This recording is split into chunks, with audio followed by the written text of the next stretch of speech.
लोगों को समझ में आने लगा है कि अगर उन्होंने अपने धर्म की लड़ाई अब नहीं लड़ी तो फिर वो कभी नहीं लड़ी जा सकती। जितने अन्याय हुए हैं हमारे धर्म को लेके, जितने अन्याय हुए हैं, अब धीरे धीरे अब आपको उन सब पर ही विजय हासिल होती हुई दिखाई देगी।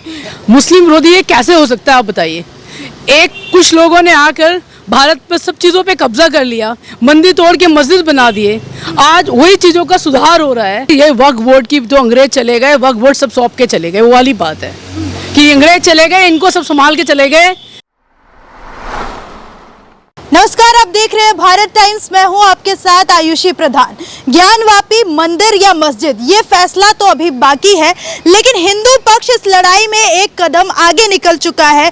जी हां, वाराणसी की कोर्ट ने हिंदू पक्ष के हक में फैसला सुनाया है। इसके साथ ही मुस्लिम पक्ष को एक बड़ा झटका लगा है इस फैसले के बाद से। ये महिलाओं की लड़ाई है और ये महिलाओं की जीत बताई जा रही है। तो मेरे साथ आज एक महिला मौजूद है, इनसे बातचीत करेंगे इस पूरे फैसले पे।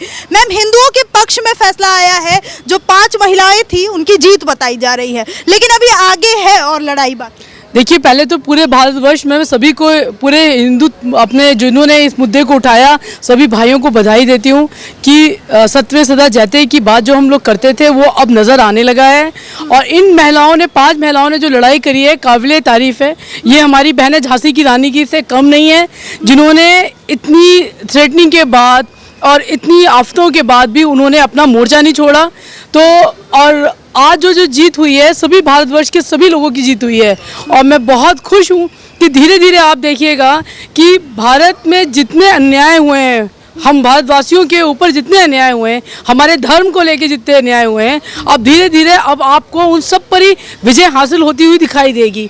क्योंकि अब एक ऐसा साम्राज्य हो चुका है, लोग जाग गए हैं, जागरूकता आ गई है, लोगों को समझ में आने लगा है कि अगर उन्होंने अपने धर्म की लड़ाई अब नहीं लड़ी तो फिर वो कभी नहीं लड़ी जा सकती। यही एक मौका है जहाँ सारे धर्म के लोगों को एक हो जाना चाहिए और अपने धर्म की लड़ाई जो हम हिंदू लड़ रहे हैं उसमें एकजुट होकर उसका सामना करना चाहिए। ये 5 बहनों ने जीत करके ये दिखा दिया है और उन्होंने वो काम करके दिखाया है, जैसे कि हमारे नरेंद्र मोदी जी ने राम जी की वापसी कर दी, उनके घर की वापसी हो गई। कभी किसी ने सोचा था कि राम जी को अपने ही भारतवर्ष में, यानी कि राम को अपने ही घर की पहचान के लिए सबूत देने पड़ेंगे, उनको ये बताना पड़ेगा वो पैदा हुए थे कि नहीं हुए थे। इस तरह के मुद्दे जो हमारे भारत में उठ रहे हैं ये बड़े शर्मनाक हैं, हमको अपनी संस्कृति की पहचान बताने के लिए। और आपने देखा होगा कई बार हम लोग जो हनुमान चालीसा कर रहे हैं या पाठ वाट करते हैं या हम लोग कोई अपना जुलूस निकालते हैं, उसके लिए भी हमको भारत में रहते हुए भी कानून से परमिशन लेनी पड़ती है।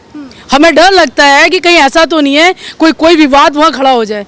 तो इस तरह से अपनी कंट्री में हम क्या डर के रहेंगे? तो इसके लिए मैं बहुत बहुत धन्यवाद करती हूँ अपने चीफ जस्टिस को, जिन्होंने न्याय का साथ दिया और हमारे लोगों की बातों को सुना। मैम, एक बार फिर से सवाल उठ रहे हैं और कहा जा रहा है कि ये जो फैसला आया है ये मुस्लिम विरोधी है कोर्ट की तरफ। मुस्लिम विरोधी ये कैसे हो सकता है आप बताइए।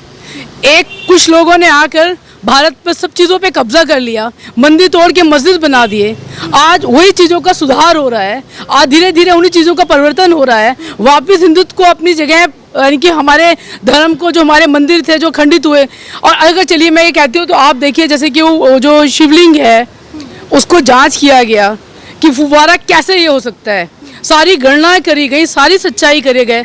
और ये मुस्लिम धर्म की आप गणना करो ये कब से आया है, और आप सनातन धर्म की गणना करो कि वो कब से आया है। तो इस तरह की बेबुनियाद बातें कर कर ये सिर्फ वो पॉलिटिकल लोग हैं जिसको आँख तूल करते हैं, किसी तरह सत्ता में रहना चाहते हैं, इस तरह की गंदी बातें हिंदुओं की भावनाओं को घात कर कर ये इस तरह की बातें करते हैं। वरना कौन कहता है कि मुस्लिमों के साथ अन्याय हुआ है?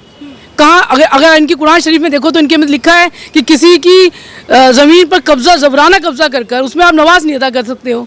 तो कौन मुस्लिम बोलता है कि वो वहाँ पर गलत हुआ है? वो तो मुस्लिम पक्ष की तरफ से वो जमीन वक्फ बोर्ड की बताई जी, ये वक्फ बोर्ड की तो अंग्रेज चले गए, वक्फ बोर्ड सब सौंप के चले गए, वो वाली बात है कि अंग्रेज चले गए, इनको सब संभाल के चले गए।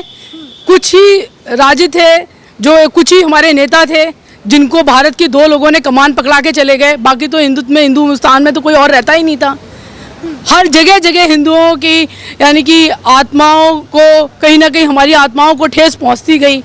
अब वक्फ बोर्ड किसने बनाया आप बताओ, किसने बनाया वक्फ बोर्ड? जिन्होंने बनाया उनसे पूछो कि हिंदुओं के लिए कोई जगह छोड़ी है? और ये कहाँ से ये मस्जिदें आ गई, कहाँ से मंदिर बन गए, इनके बारे में इनको खुद को एबीसी मालूम है? जो अब तक 70 साल पे जिन्होंने देश में राज्य किया, जरा उनसे पूछिए आप कि उनको हिंदुत्व के बारे में कितना मालूम है।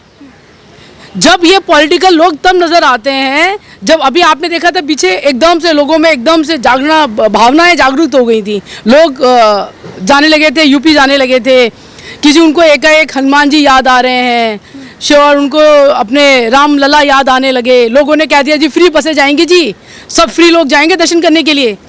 एकदम से वो भाव आया, क्यों? वो एक इलेक्शन का टाइम था। इनको लोगों को, हम जैसे लोगों को मूर्ख बनाकर किसी तरह इस तरह के ट्रम्प कार्ड खेले होते। वरना आप बताइए कि इसमें गलत क्या हुआ? शिवलिंग हमारा है, मंदिर हमारा है, नंदी अंदर देख रही है, सब चीज प्रूफ है। और जो शिवलिंग को लगातार फवारा बताया जा रहा है, एक बार फिर से ये बहस छिड़ गई है, शिवलिंग वर्सेस फवारा, इस पे क्या? देखिए ये तो बहुत गलत बात है। अब इस पे क्या, शिवलिंग के लिए तो हमारे तो धर्म के लिए तो ना जाने कितना कितना उल्टा सीधा कुछ लोग बोल देते हैं, हमें भी बड़ा दुख होता है। और मेरे उन मुसलमानों भाइयों से बहुत निवेदन है कि मैं भी एक सामाजिक कार्य करता हूँ, कई सारे मुस्लिम परिवारों से भी जुड़ी हुई हूँ। हमने तो वहाँ नहीं सुना, वो लोग तो खुश हैं बल्कि कि ठीक है जो आपका था आपको मिलना चाहिए, और हम भी खुश हैं। और बहुत सारे आपने भी देखा होगा टीवी चैनलों पर कि बहुत सारे मुस्लिम भाई, जब रामलला का की घर वापसी हुई थी तो उन्होंने उत्सव में बढ़ चढ़कर उसमें यानी कि हिस्सा लिया था। तो अब इस तरह की बातों को करना और इस तरह की बातों को, बेतुकी बातों का बुनियाद उठाना, इतनी जगह पड़ी है वहाँ आपको मस्जिद नहीं दिख रहे।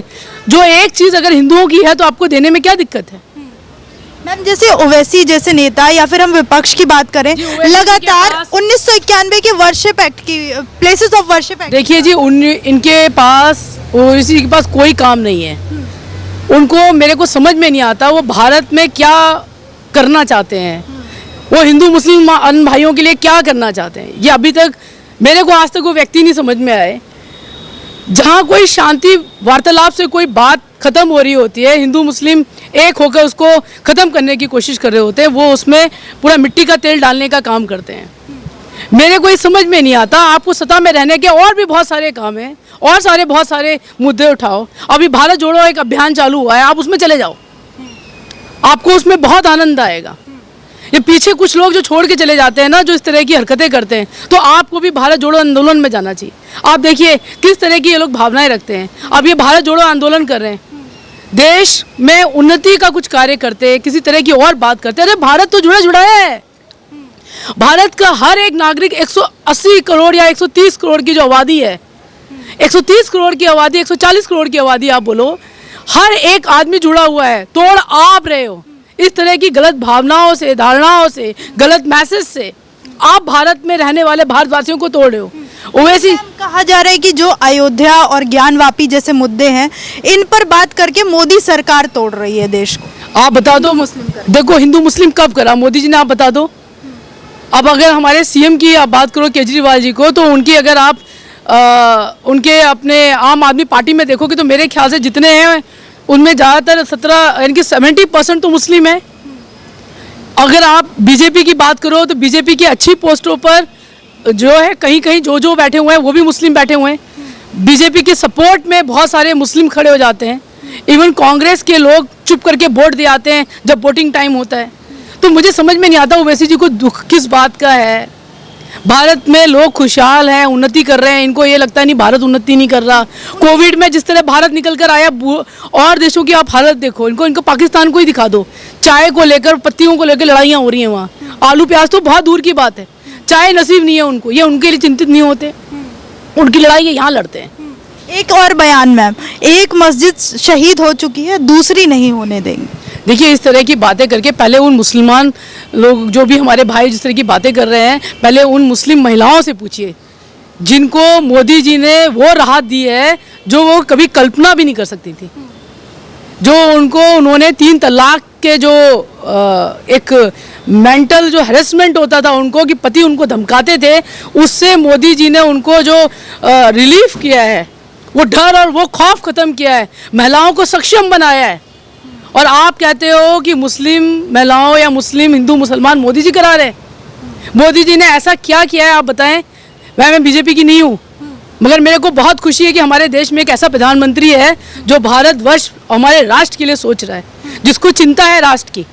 तो आप इनमें से कोई एक बात बताइए जिसमें से मोदी जी ने अन्याय किया हो।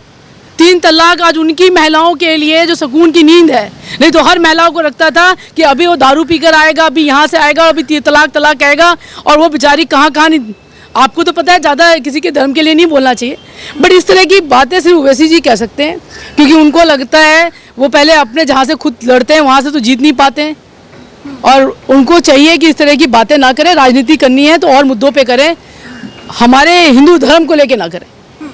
ठीक है मैम, तो उम्मीद करते हैं फैसला जल्द ही आएगा इस मुद्दे पे। तो आपको क्या लगता है इस फैसले के आने के बाद? कमेंट सेक्शन में कमेंट करके बताइए और देखते रहिए भारत टाइम्स।